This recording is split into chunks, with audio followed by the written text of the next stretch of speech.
बिस्मिल्लाहिर्रहमानिर्रहीम। जी अस्सलाम वालेकुम बेटा। इस वीडियो में हम क्लास 8 मैथ की एक्सरसाइज 5.1 को सॉल्व करेंगे। अब ये जो एक्सरसाइज है और इस चैप्टर की बाकी जो एक्सरसाइजेज हैं इनमें हम कुछ टर्मिनोलॉजी या कुछ अल्फाज का इस्तेमाल करेंगे। ठीक है, तो पहले हम ये टर्मिनोलॉजीज को समझ लेते हैं, पर फिर हम एक्सरसाइज को सॉल्व करेंगे। ये थोड़ी सी 4-5 डेफिनेशन है जो कि हमने समझनी है, ज्यादा टाइम मैं आपका नहीं लूंगा। ठीक है, सबसे पहला है डेटा। देखें, किसी भी चीज के बारे में जब इंफॉर्मेशन या मालूमात इकट्ठी की जाती हैं तो वो जो मालूमात होती हैं या वो जो इंफॉर्मेशन होती है उसको डेटा कहा जाता है। ठीक है, तो ये मैंने इसकी डेफिनेशन लिखी है। The collection of information in the form of facts and figure is called data. कि किसी भी चीज के बारे में जो मालूमात आदाद और शुमार की सूरत में इकट्ठी की जाती है उसको डेटा कहा जाता है। अब आगे डेटा की दो किस्में हैं, एक कहते हैं डिस्क्रीट डेटा और एक जो टाइप होती है उसको कॉन्टिन्यूस डेटा कहते हैं। देखिए, पहले डिस्क्रीट डेटा हम समझ लेते हैं। मैं पहले आपको इसको एग्जांपल से समझाता हूं, फिर मैं इसकी डेफिनेशन पढ़ता हूं। देखिए, यहाँ पर मैंने एग्जांपल लिखी है, number of student in a class. ये अब डिस्क्रीट डेटा की एग्जांपल मैंने दी हुई है कि आपके क्लास में जो स्टूडेंट है या तलबा है उनकी तादाद 10 हो सकती है, 15 हो सकती है, 30 हो सकती है, 50 हो सकती है। ठीक है, कोई भी तादाद हो सकती है। अब देखिए, ये जो डेटा है एक तो इसको गिन के इकट्ठा किया जाता है। जाहिर है आपके जो स्टूडेंट, आपकी क्लास में जो स्टूडेंट हैं उनको गिना जाएगा, काउंट किया जाएगा। ठीक है, और दूसरा इसमें जो नंबर आते हैं वो होल नंबर में आते हैं। मिसाल के तौर पे यहाँ पर मैंने लिखा है 10 स्टूडेंट। अब यहाँ पर आशारिया वाला नंबर नहीं आ सकता या डेसिमल पॉइंट वाला नंबर नहीं आ सकता। मैं 10.5 स्टूडेंट नहीं लिख सकता, उसका मतलब होगा 10 पूरे स्टूडेंट और आधा स्टूडेंट। तो जाहिर है आधा स्टूडेंट या पौना स्टूडेंट तो हमारे पास नहीं होगा, हमारे पास जो डेटा होगा वो होल नंबर की सूरत में होगा। तो इसका मतलब ये हो गया कि जो डिस्क्रीट डेटा होता है इसमें एक तो जो मालूमात होती हैं उनको गिन के या शुमार करके इकट्ठा किया जाता है, और दूसरा इस पे मखसूस किस्म की वैल्यूज आती हैं। ठीक है, यानी कि इसमें जो डेटा होता है वो होल नंबर की सूरत में होता है, आशारिया या डेसिमल पॉइंट के नंबर में नहीं होता। ठीक है, तो यही चीज मैंने डेफिनेशन में लिखी है। It can take only specific values के जो डिस्क्रीट डेटा होता है इसमें मखसूस किस्म की वैल्यूज आती हैं, यानी कि इसमें सिर्फ होल नंबर आते हैं। This data is collected in whole number, और इस डिस्क्रीट डेटा में जो डेटा इकट्ठा किया जाता है वो होल नंबर की सूरत में होता है। ठीक है, मुकम्मल आदाद की सूरत में होता है। और उसके बाद दूसरा है कॉन्टिन्यूस डेटा। अब इसकी भी पहले एग्जांपल समझते हैं, फिर मैं इसकी ये डेफिनेशन एक्सप्लेन कर देता हूं। देखिए, मैंने यहाँ पर लिखा है वेट ऑफ स्टूडेंट, कि आपके क्लास में जो स्टूडेंट है उनमें से 3 स्टूडेंट का मैंने यहाँ पर वेट लिख दिया, वजन लिख दिया। तो अब वजन जो है ये पैमाइश करके लिया जाता है। ठीक है, इसको मेजर किया जाता है, नंबर 1 हो गया। और दूसरा देखें, वजन अब यहाँ पर मैंने 55 kg लिखा है, तो किसी स्टूडेंट का 55.5 kg भी हो सकता है, यानी कि 55.5 kg भी हो सकता है। उसका मतलब है कि ये जो कॉन्टिन्यूस डेटा है इसमें जो डेटा होता है वो आशारिया की सूरत में भी आ सकता है, डेसिमल पॉइंट की सूरत में भी आ सकता है। तो इसका मतलब है इसमें देखें ये होल नंबर वाला डेटा भी आ गया और आशारिया वाला डेटा भी आ गया। ठीक है, इस डेटा में कोई भी वैल्यू हो सकती है, आशारिया वाली भी हो सकती है, होल नंबर वाली भी हो सकती है, और इस डेटा को पैमाइश करके या मेजर करके इकट्ठा किया जाता है। ठीक है, तो यहां पर हम लिख लेंगे it can take any possible value. ये कोई भी वैल्यू इस डेटा में आ सकती है, होल नंबर वाली भी आ सकती है, आशारिया वाली भी आ सकती है। दिस डेटा इज, यहां पर मुझसे इज रह गया वो आप लिख लीजिएगा। This data is collected by measuring, और ये जो डेटा है इसको पैमाइश करके या मेजर करके इकट्ठा किया जाता है। ठीक है, ऊपर हमने देखा था कि जो कंटिन्यूस डेटा है उसको शुमार करके या गिन के इकट्ठा किया जाता है, और कंटिन्यूस डेटा को, डेटा जो है इसको मेजर करके, पैमाइश करके हासिल किया जाता है। तो ये हमने डेटा की 2 टाइप्स देख ली। ठीक हो गया। अब डेटा को अरेंज करने के हिसाब से भी 2 टाइप में या 2 किस्मों में डिवाइड किया जाता है। ठीक है, उसको तरतीब अगर डेटा को दिया जाए तो उसकी 2 किस्में होती हैं। एक को कहते हैं अनग्रुप डेटा और एक होता है ग्रुप डेटा। अनग्रुप डेटा वो डेटा होता है जिसमें की जो मालूमात लिखी जाती हैं उनको कोई खास तरतीब नहीं दी जाती। ठीक है, ऐसे ही बस डेटा लिख दिया जाता है। ये इसकी पहले डेफिनेशन पढ़ते हैं। The data which is not arrange in any systematic order, के अनग्रुप डेटा में जो डेटा होता है कोई भी उसको अरेंजमेंट नहीं दी जाती। मिसाल के तौर पे यहाँ पर मैंने मार्क्स ऑफ 10 स्टूडेंट, 10 स्टूडेंट के मार्क्स लिखे, तो ये बस मैंने 10 स्टूडेंट के मार्क्स लिख दिए, इनको कोई और मैंने कोई खास तरतीब से अरेंज नहीं किया, कोई इनको मैंने तरतीब नहीं दी। ठीक है, इनको मैंने कोई खास तरतीब से अरेंज नहीं किया, बस ये 10 स्टूडेंट के मार्क्स मैंने इधर लिख दी। ठीक है, और जो ग्रुप डेटा होता है इसमें जो डेटा होता है उसको कोई ना कोई खास तरतीब दे दी जाती है। उसमें जो डेटा होता है उसके ग्रुप या क्लास बना दिए जाते हैं जिससे कि हमें डेटा को समझने में आसानी होती है। ठीक है, अब पहले इसकी डेफिनेशन पढ़ते हैं। The data which is arrange in a systematic order, इसमें जो डेटा होता है उसको किसी ना किसी खास तरतीब में अरेंज कर दिया जाता है, उसको प्रॉपर तरतीब दे दी जाती है। ठीक है, अब मिसाल के तौर पे ये जो ऊपर ये 10 स्टूडेंट का डेटा है इसको यहाँ पर मैंने देखें ग्रुप की सूरत में लिख दिया। मैंने क्या किया है, मैंने ये जो मार्क्स हैं इनके 5 ग्रुप बना दिए।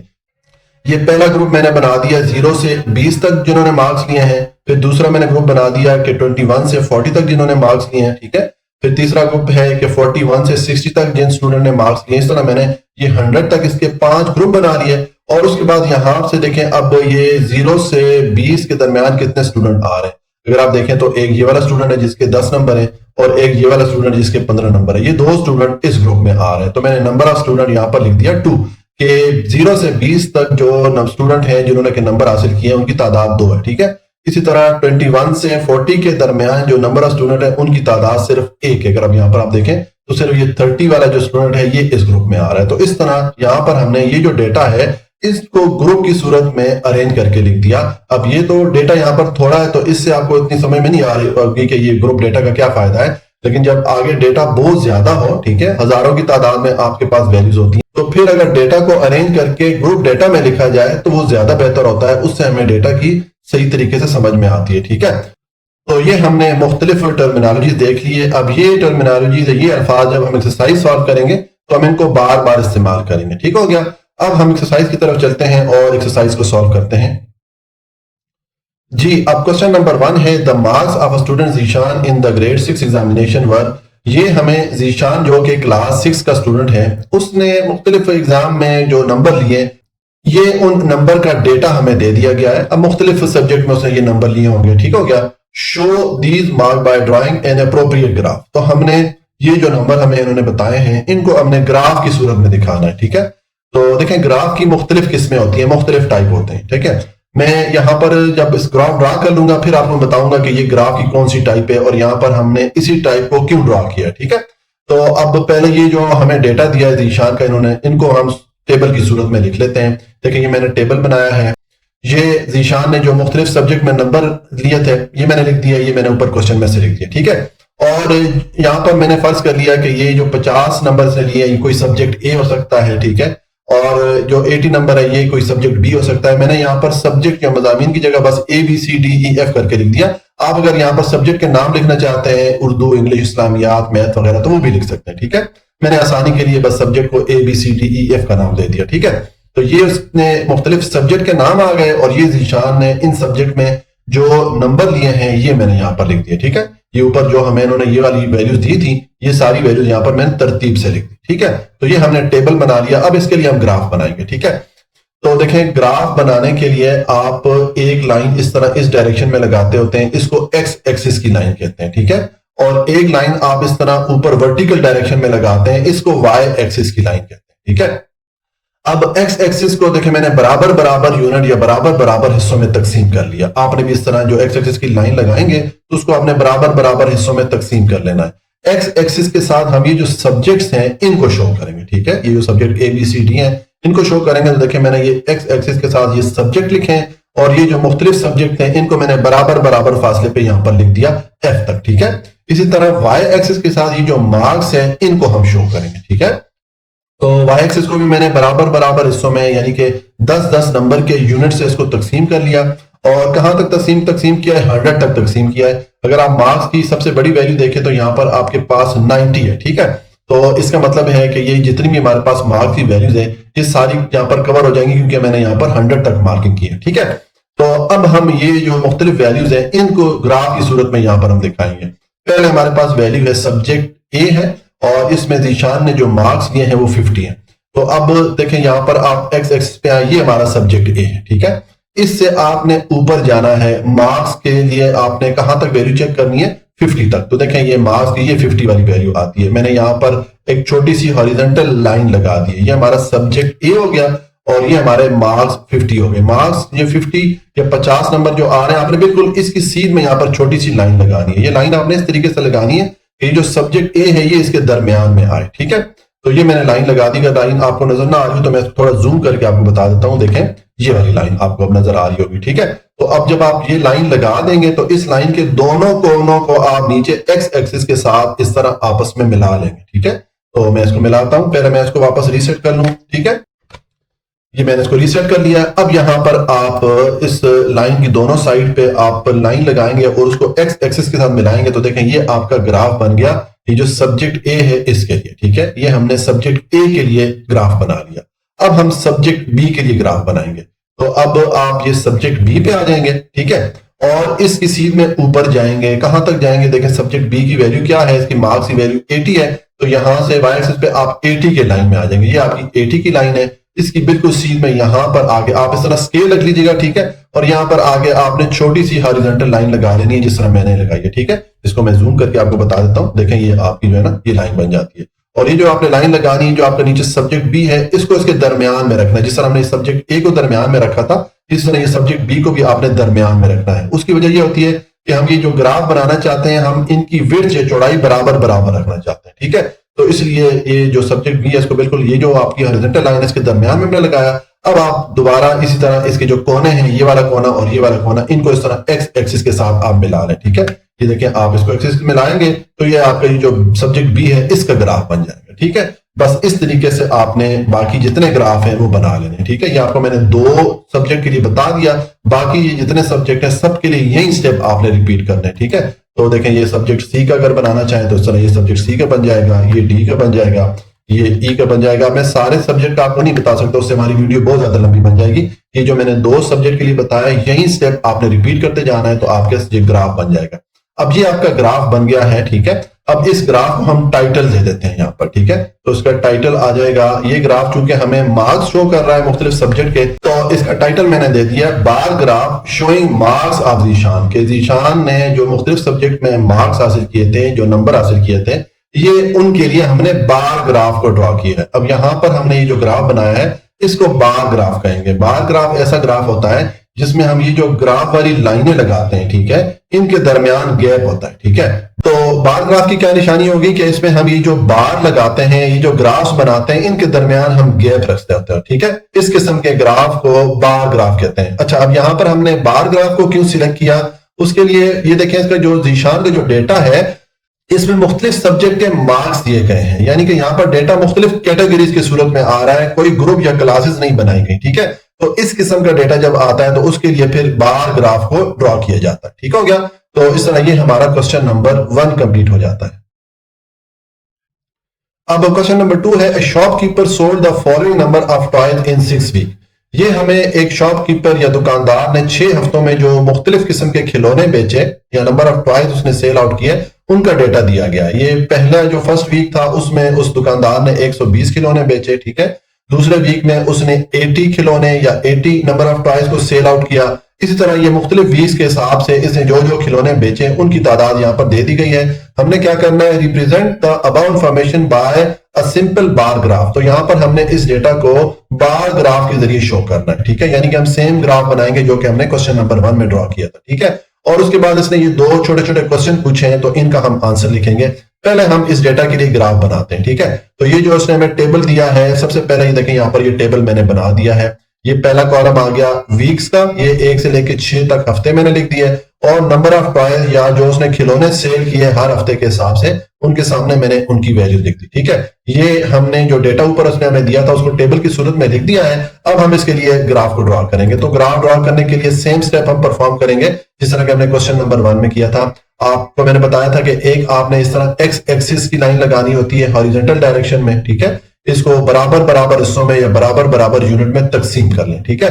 तो मैंने देखें एक्स एक्सिस को बराबर बराबर हिस्सों में तकसीम किया हुआ है, और एक्स एक्सिस के साथ हम ये वीक्स या हफ्ते जो है इसको शो करेंगे। तो यहां पर मैंने वीक्स लिख दिया, और 1 से लेके 6 तक मैंने जो वीक्स हैं उनको बराबर बराबर फासले पे मैंने लिख दिया, ठीक है। इसी तरह एक लाइन आप इस तरह वर्टिकल डायरेक्शन में लगाएंगे, ये वाई एक्सिस की लाइन होती है, ठीक है। इसको भी आपको बराबर बराबर हिस्सों में या बराबर बराबर यूनिट में तकसीम करना होता है, ठीक है। तो इसको मैंने देखा 10-10 नंबर के यूनिट से तकसीम किया हुआ है। अब वाई एक्सिस के साथ चूंकि हम नंबर ऑफ टॉयज या जो खिलौनों की तादाद है इनको शो करेंगे, तो यहाँ पर सबसे बड़ी वैल्यू हमारे पास 125 है, इसलिए वाई एक्सिस पे मैंने 140 तक नंबरिंग कर लिया है, ताकि इसमें जितनी भी वैल्यूज है सारी हम यहाँ पर दिखा सके। अगर 130 तक भी कर लूं तब भी ठीक है, ठीक हो गया। तो ये हमारा वाई एक्सिस का लाइन हो गई जिसके साथ हम नंबर ऑफ टॉयज या खिलौनों की तादाद को शो करेंगे, और ये हमारी एक्स एक्सिस की लाइन हो गई जिसके साथ हम ये जो वीक्स या हफ्ते हैं इनको शो कर रहे हैं, ठीक है। तो अब हम इसके लिए बार्स लगाते हैं या ग्राफ ड्रॉ करते हैं। तो सबसे पहली वैल्यू क्या है, वीक 1 है, और इसके नंबर ऑफ टॉयज 120 है। तो आप एक्स एक्सिस पे आएंगे, ये वीक 1 है, ठीक है। इसकी सीध में आपने बिल्कुल ऊपर जाना है, ठीक है। ऊपर आएंगे और कहां तक आएंगे, नंबर ऑफ टॉयज की वैल्यू 120 है, तो वाई एक्सिस पे आप 120 तक आ जाएंगे।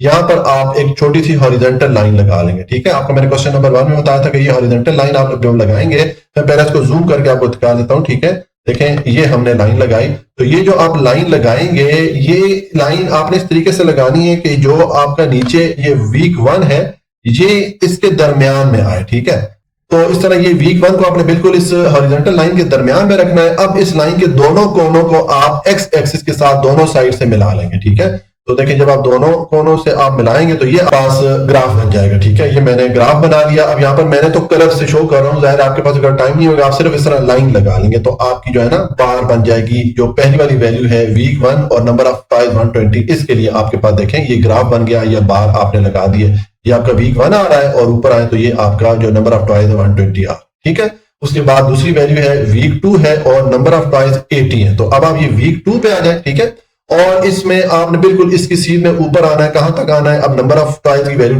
80 है, तो वाई एक्सिस पे आप ये 80 की लाइन में आ जाएंगे। यहाँ पर आप स्केल लग लीजिएगा और इस तरह ये छोटी सी लाइन लगा लीजिएगा। मैं आपको जूम करके दिखा देता हूँ, इस तरह आपने लाइन लगा देनी है। ठीक है, अब ये लाइन अगेन मैंने इस तरह लगाई है कि जो हमारा वीक 2 है ये बिल्कुल देखें इसके दरमियान में आ रहा है। ठीक है, तो अब आप ये जो लाइन हमने लगाई इसके दोनों कोनों को आप इस तरह एक्स एक्सिस के साथ स्केल रख के मिला लेंगे। ठीक है, तो इसको जब आप मिलाएंगे तो ये आपके पास जो वीक 2 है इसका ग्राफ बन गया। ठीक है, तो इसी तरीके से आपने बाकी जितने ग्राफ ये वैल्यूज है सबके लिए आप इस तरह ग्राफ लगा देंगे। ठीक है, यही स्टेप आपने रिपीट करने हैं। तो ये मैंने बाकी यहाँ पर बात लगाई नहीं है। अब सारी बात के लिए मैं बार बार ये सारे स्टेप रिपीट नहीं कर सकता क्योंकि उससे हमारी वीडियो बहुत लंबी बन जाएगी। आपने यही जो मैंने पहले 2 बात के लिए आपको स्टेप बताए, यही स्टेप आप रिपीट करते जाएंगे। बहुत ही आसान है, कोई मसला नहीं है। आपने जब वीक के लिए आपने जिस भी वैल्यू के लिए बार को ड्रा करना हो, मिसाल के तौर पे अब ये वीक 3 के लिए, तो आप ये वीक 3 की लाइन में आ जाएंगे और इसके लिए ऊपर कहां तक आएंगे, इसके सामने जो वैल्यू लिखी हुई है नंबर ऑफ टॉयज 90 है, तो ये 90 की लाइन में आके यहाँ पर आपने एक इसकी सीध में आके लाइन लगा देनी है और इसको आपने एक्स एक्सिस के साथ मिला लेना है। तो इस तरह आपके पास ये बार ग्राफ बन जाएगा। ठीक है, ये जब आपके पास ग्राफ बन जाता है तो उसका फिर आप टाइटल देते होते हैं, तो मैं इसका टाइटल दे देता हूँ। अब मैंने लिखा इसका टाइटल लिखा है bar graph showing number of toys sold in a week, के वीक में या एक हफ्ते में जो टॉयज सेल किए हैं उस दुकानदार ने, ये उनका डेटा शो कर रहा है। ठीक है, अब देखें इस डेटा से हमें क्या पता चल रहा है। मिसाल के तौर पे ये वाली लाइन सबसे बड़ी है, इसका क्या मतलब है कि ये जो वीक 4 है इसमें सबसे ज्यादा टॉयज सेल हुए हैं। ठीक है, सबसे ज्यादा टॉयज उस दुकानदार ने बेचे। तो देखें ये जो 4th वीक है इसमें 125 टॉयज उसने बेचे हैं दुकानदार ने। ठीक है, और इसी तरह अगर आप ये छठे वीक के लिए ग्राफ देखें, ये सबसे छोटी है, इसका मतलब है कि इस वीक में उस दुकानदार ने सबसे कम टॉयज बेचे हैं। तो अगर आप ये छठा हफ्ता देखें तो उसने 75 टॉयज बेचे हैं। ठीक है, तो इस तरह ये ग्राफ से हमें जो डेटा है उसको पढ़ने में आसानी हो जाती है। ठीक है, ये हमने इसके लिए बार ग्राफ बना दिया। बार ग्राफ की निशानी आपको मैंने बताई थी, इसके लिए हम ये जो बार ड्रॉ करते हैं, ये जो ग्राफ लगाते हैं, इनके दरमियान गैप होता है। ठीक है, इस किस्म के ग्राफ को बार ग्राफ कहते हैं। ठीक है, तो ये हमने बार ग्राफ ड्रॉ कर लिया जो हमें इसने क्वेश्चन में बोला था। अब उसने 2 क्वेश्चन यहाँ पर छोटे छोटे पूछे हैं। एक इसने पूछा है how many toys were sold by the shopkeeper all together, कि टोटल जो खिलौने की तादाद है वो शॉपकीपर ने कितनी सेल आउट की। तो उसके लिए ये जितने इसने खिलौने दिए हैं, ये सारे जो मुख्तलिफ वीक्स हैं इनको आप जमा कर लें। ठीक है, तो उसका देखिए मैंने आंसर नंबर 1 लिखा है टोटल टॉयज सोल्ड, उसके बाद ये जितने खिलौने यहाँ पर लिखे थे ये सारे मैंने आपस में जमा कर लिए। तो टोटल जो खिलौने उस दुकानदार ने बेचे हैं वो 600 है। ठीक हो गया, 600। और उसके बाद दूसरा क्वेश्चन इसने पूछा है in which week the maximum and least number of toys were sold, कि कौन से हफ्ते में दुकानदार ने सबसे ज्यादा खिलौने बेचे और कौन से हफ्ते में सबसे कम खिलौने बेचे। देखिए ये बात से भी आपको पता चल रहा है कि ये वाला जो हफ्ता है ये वीक 4, इसमें उसने सबसे ज्यादा खिलौने बेचे हैं और ये वीक 6 में उसने सबसे कम खिलौने बेचे हैं। यही आपको यहाँ टेबल से भी पता चल रहा है। ठीक है, तो आप ये छोटा सा आंसर लिख लेंगे। मैंने लिख दिया है maximum toys were sold in week 4, कि चौथे हफ्ते में उसने सबसे ज्यादा खिलौने बेचे, and least toys were sold in week 6, और सबसे कम खिलौने उसने जो छठा हफ्ता था उसमें बेचे। ठीक है, तो इस तरह ये हमारा क्वेश्चन नंबर 2 कंप्लीट हो जाता है। क्वेश्चन नंबर 3 है draw an appropriate graph to show the point out of 100 scored by 4 student in 3 game. इस क्वेश्चन में इन्होंने हमें ये एक टेबल दिया था। ठीक है, इस टेबल में यहां पर 4 स्टूडेंट ने मुख्तलिफ 3 गेम्स में हिस्सा लिया। ठीक है, हर गेम में इन चारों स्टूडेंट ने जितने जितने पॉइंट स्कोर किए ये उनकी वैल्यू लिख दी गई है। मिसाल के तौर पे अली ने गेम 1 में 72 पॉइंट स्कोर किए, गेम 2 में उसने 60 पॉइंट स्कोर किए और गेम 3 में उसने 85 पॉइंट स्कोर किए। ठीक है, इसी तरह ये जो बाकी 3 स्टूडेंट हैं इनके भी मुख्तलिफ जो गेम में इन्होंने पॉइंट स्कोर किए यहाँ पर ये लिख दिए गए। तो इस डेटा के लिए हमसे ये कह रहा है कि हमने ग्राफ को ड्रॉ करना है। ठीक है, तो अब इस डेटा के लिए हम बार ग्राफ को ड्रॉ करेंगे। आपको मैंने बताया कि बार ग्राफ हम किस सूरत में ड्रॉ करते होते हैं, जब डेटा इस तरह मुख्तलिफ कैटेगरीज की सूरत में दे दी जाए, यहाँ पर कोई ग्रुप्स वगैरह नहीं बने हुए, ठीक है। तो इस किस्म का डेटा फिर हम बार ग्राफ से शो करते हैं, तो इसको हम बार ग्राफ के जरिए शो करेंगे, ठीक है। अब आप यहाँ पर ग्राफ ड्रॉ करेंगे तो सेम वही स्टेप आएंगे जो कि क्वेश्चन नंबर 1 और 2 में आपको मैंने बताया कि सबसे पहले आप इस तरह एक्स एक्सिस की लाइन लगाएंगे हॉरिजॉन्टल डायरेक्शन में, और उसके बाद आप एक वर्टिकल डायरेक्शन में लाइन लगाएंगे, ये वाई एक्सिस की लाइन कहलाती है, ठीक है। इन दोनों लाइन को आपने बराबर बराबर हिस्सों में या बराबर बराबर यूनिट में तकसीम कर लेना है। अब एक्स एक्सिस के साथ हम ये जो स्टूडेंट्स हैं, ठीक है, ये 4 जो स्टूडेंट हैं इनको शो करेंगे। तो मैंने देखें ये चारों स्टूडेंट के नाम बराबर बराबर फासले पे लिख दिए, ठीक है। और वाई एक्सिस के साथ ये जो पॉइंट्स है यहाँ पर मुख्तलिफ गेम्स के, इनको हम शो करेंगे। तो वाई एक्सिस को देखें मैंने 10-10 यूनिट के हिसाब से 90 तक मैंने इस पे नंबरिंग कर ली है। 90 तक मैंने इसमें इसलिए नंबरिंग की है कि अगर यहाँ पर ये आप पॉइंट देखें तो उसमें सबसे बड़ी वैल्यू हमारे पास 85 आ रही है। इसका मतलब है ये जितनी वैल्यूज हैं ये सारी हम इस वाई एक्सिस पे शो कर सकते हैं, ठीक है। तो ये हमने एक्स एक्सिस और वाई एक्सिस की लाइनें पहले लगा लेनी होती हैं, पहला स्टेप हो गया। अब हम ये जो डेटा है इसके लिए हम ग्राफ को ड्रॉ करेंगे। तो सबसे पहले अली के लिए हम ये ग्राफ ड्रॉ करते हैं। अली ने देखें गेम 1 में क्या स्कोर किया है, 72 किया, ठीक है। तो हम ये अली के नाम पे आएंगे, अली से थोड़ा सा हम लेफ्ट साइड पे यहां से शुरू करेंगे। पहले ये जो गेम 1 में उसने स्कोर किया 72, इसके लिए हम ग्राफ को ड्रॉ करेंगे या बार को ड्रॉ करेंगे। तो आप इस चीज में ऊपर आएंगे, वाई एक्सिस पे कहां तक आएंगे, वाई एक्सिस पे जहां पर आपको वैल्यू 72 मिलती है। तो देखें ये हमारा 70 है, 70 से थोड़ा ऊपर जाएंगे तो ये 72 हो जाएगा। तो आपने इसकी सीध में एक छोटी सी बार, ये छोटी सी लाइन लगा लेनी है, ठीक है। देखिए इसको मैं जूम करके आपको दिखाता हूं। ये देखें मैंने छोटी सी लाइन लगा ली है, ये 70 से थोड़ा सा ऊपर यानी कि 72 की सीध में मैंने ये लाइन लगा ली है। अब इस लाइन के दोनों साइड को आप एक्स एक्सिस के साथ स्केल रख के मिला लेंगे, ठीक है। तो जब आप इसको मिलाएंगे तो ये आपके पास देखें इस तरह जो है बार या ग्राफ बन जाएगा जो गेम 1 है उसके लिए, ठीक है। ये मैंने यहाँ पर ये गेम 1 के लिए अली ने जो पॉइंट स्कोर किए उसका हमारे पास ग्राफ आ गया, ठीक है। उसके बाद गेम 2 में अली ने 60 पॉइंट स्कोर किए, ठीक है। तो अब आपने जो दूसरी बार लगानी है वो इस ये जो पहली वाली बार आपने लगाई है इसके साथ ही आपने लगानी है, ठीक है। लेकिन इसके लिए आप ये अली की सीध में ऊपर आएंगे और कहां तक आएंगे, अब गेम 2 की वैल्यू हमारे पास क्या है 60 है। तो वाई एक्सिस पे आपने 60 की लाइन में यहां पर आके इस तरह हॉरिजॉन्टल डायरेक्शन में एक लाइन लगा लेनी छोटी सी। मैं फिर जूम कर देता हूं उसको। देखें ये मैंने 60 की सीध में बिल्कुल यहां पर एक लाइन लगाई हुई है। अब इस लाइन की यहां से तो देखें इस साइड से तो नीचे ऑलरेडी एक्स एक्सिस के साथ लाइन मिली हुई है। अब ये जो इस साइड से यहां पर आप स्केल रख के इसको भी आप एक्स एक्सिस के साथ मिला लेंगे तो ये आपके पास बार बन गया जो गेम 2 है, ठीक है। अली के लिए इसके लिए हमने बार को बना दिया। इसमें देखें जो गेम 2 में पॉइंट हमारे पास 60 थे तो ये 60 की सीध में मैंने इसको बनाया, ठीक है। और ये अली के लिए हमारे पास गेम 2 के लिए बार हमने या ग्राफ को ड्रॉ कर लिया। अब गेम 3 में अली ने स्कोर किया है 85।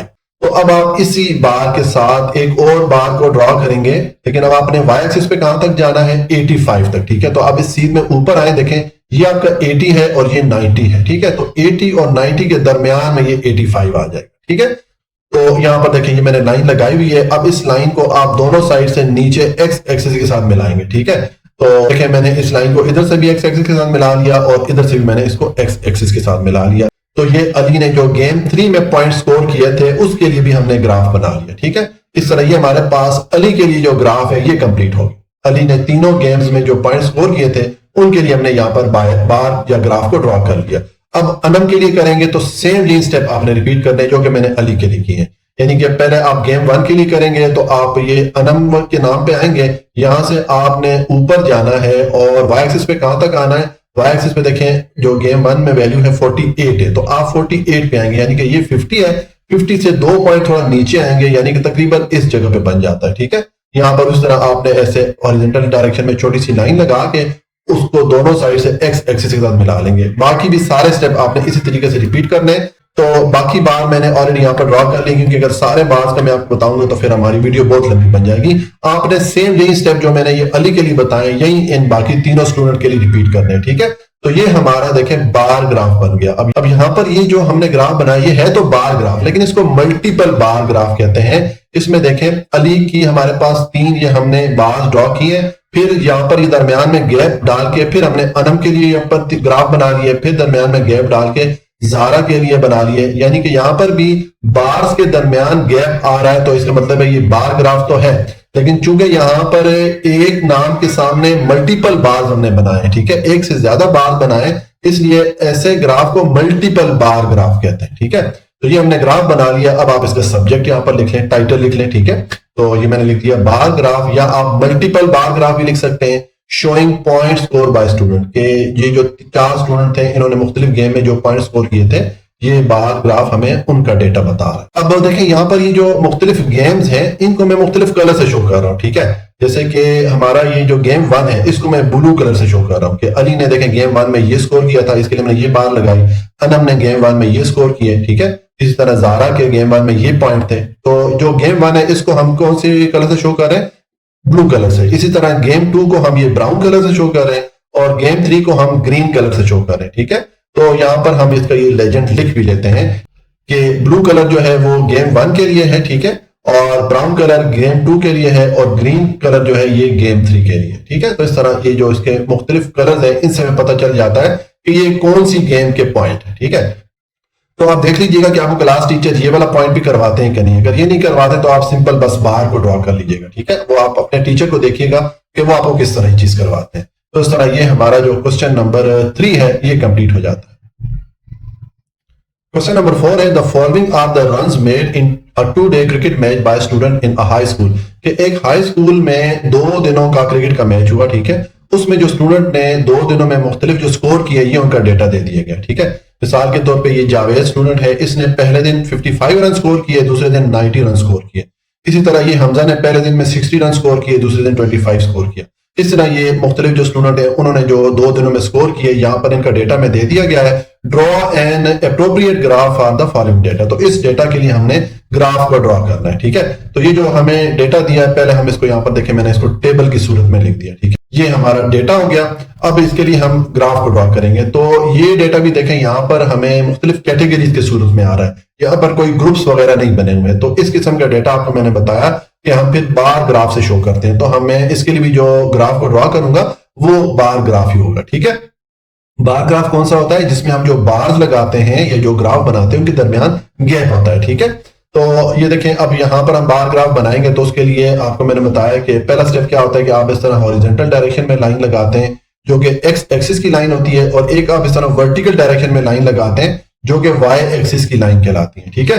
दोनों लाइन को आपने बराबर बराबर हिस्सों में या बराबर बराबर यूनिट में तकसीम करना होता है। मिसाल के तौर पर ये एक्स एक्सिस के साथ हम ये जो नेम ऑफ स्टूडेंट है ये शो करेंगे। तो देखिए मैंने बराबर बराबर फासले पे ये जो 4-5 नाम है स्टूडेंट्स के ये मैंने यहाँ पर लिख दिए, ठीक है। ये हमारा एक्स एक्सिस हो गया।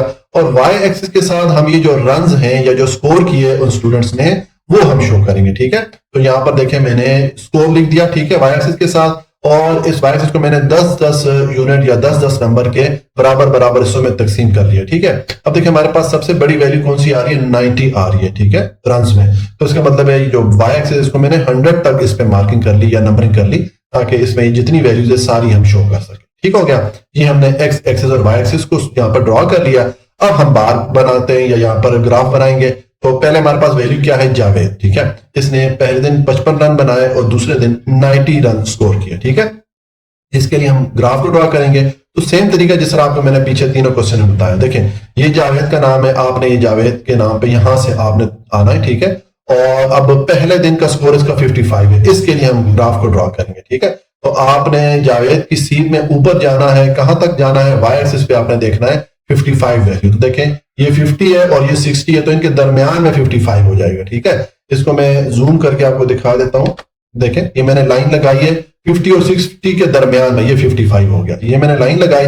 अब इस लाइन को दोनों साइड से आप एक्स एक्सिस के साथ मिलाएंगे तो ये जावेद का जो पहले दिन का स्कोर है वो हमारे पास बन जाएगा, ठीक है। उसके लिए हमने यहाँ पर ग्राफ बना दिया या बार बना दी, ठीक है। उसके बाद दूसरे दिन का स्कोर है जावेद का 90, ठीक है। तो अब इसके लिए अब आप ये जो हमने बार लगाई है इसी के साथ हम दूसरी बार बनाएंगे। इसके लिए आप इसी सीट में ऊपर जाएंगे और आप कहां तक जाएंगे? जहां पर के 90 का पॉइंट आपके पास मिलेगा। हम वाई एक्सिस पे 90 तक जाएंगे क्योंकि ये दूसरे दिन का जो स्कोर है जावेद का वो 90 का, ठीक है।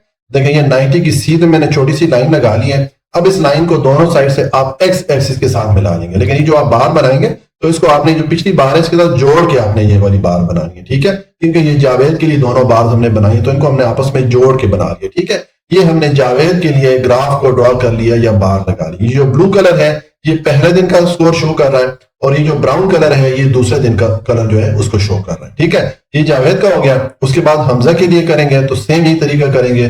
पहले हमजा के पहले दिन का स्कोर के लिए देखें आपके पास क्या वैल्यू है, 60 है। तो आप हमजा की सीध में आएंगे, ऊपर आएंगे, कहां तक आएंगे, ये 60 है। इस सीध में आके आपने लाइन लगा लेनी है और उस लाइन को आप दोनों साइड से एक्स एक्सिस के साथ मिला लेंगे। इसी तरह फिर आप ये 25 के लिए कर लेंगे। सेम यही स्टेप जो जावेद के लिए आपको मैंने बताया, ये आप इन सारे स्टूडेंट के लिए रिपीट करेंगे तो आपके पास इन सब के लिए ग्राफ बन जाएंगे। अब मैं सब स्टूडेंट के स्टेप आपको रिपीट करके नहीं बता सकता क्योंकि हमारी वीडियो बहुत लंबी बनेगी। अब जब आप ये बार ग्राफ को कंप्लीट करेंगे तो इस तरह आपका ग्राफ बनेगा। ठीक है, अब देखें ये बार ग्राफ है, इसमें जो हमने मुख्तलिफ स्टूडेंट के लिए बार को ड्रॉ किए के दरमियान गैप आ रहा है। ठीक है, तो जब इस तरह मुख्तलिफ बार्स के दरमियान गैप आता है तो ये आपको मैंने बताया कि ऐसे ग्राफ को बार ग्राफ कहते हैं। लेकिन इस ग्राफ को हम मल्टीपल बार ग्राफ कहेंगे क्योंकि इसमें एक स्टूडेंट के लिए एक से ज्यादा बार हमने ड्रॉ किए। ठीक है, ऐसे ग्राफ जिसमें के एक से ज्यादा बार्स आ रही हैं और उनके दरमियान गैप हो तो ऐसे ग्राफ को मल्टीपल बार ग्राफ कहते हैं। ठीक है, तो ये हमने इसका ग्राफ ड्रॉ कर लिया और फिर इसको हमने यहाँ पर नाम टाइटल भी दे दिया, बार graph showing score of student के।